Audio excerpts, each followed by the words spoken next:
I don't think you need religion in order to be a good person. And to me, what it feels like is most religious people think that you have to be religious in order to be a good person. And me personally, I'm not religious at all. And none of you know my story to tell me, oh, I should be.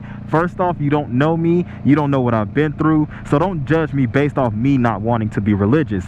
Judge me based off my character and who I am to you and how I treat you and how I talk to you and how I respond to you. Now, my family is religious. I was too at one point. And I say my family as in my mom, my dad, my sisters and brothers. But me not being religious now didn't make them look at me any different than the way they already saw me. They know I'm a good person. They know I will do anything for anyone if I'm capable. And I guess what I don't get is why you have to be religious in order to be a good person. Because there's a lot of religious people that have done terrible things. So my whole thing is, why can't I be a good person that's not religious?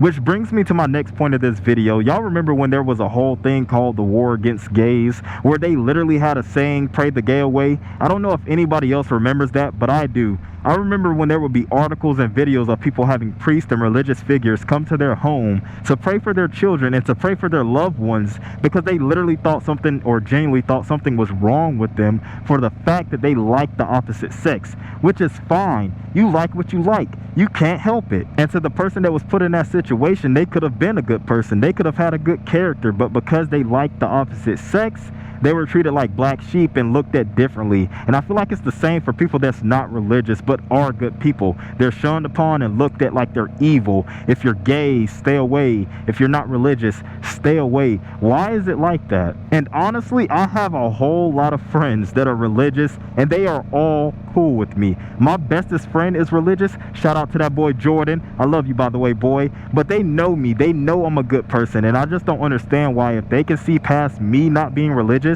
and still be my friend and still associate with me, why can't the rest of the world give others that same courtesy? I mean, honestly, come on. If we were all the same, where there was no difference, like we all followed the same rules and went by the same book, there would literally be no point in life. There would be no point in interacting with each other because we would all literally be the same person. And I think that's like the beauty about life in general, is that there can be two separate people that have two completely different outlooks on life, and they're still friends.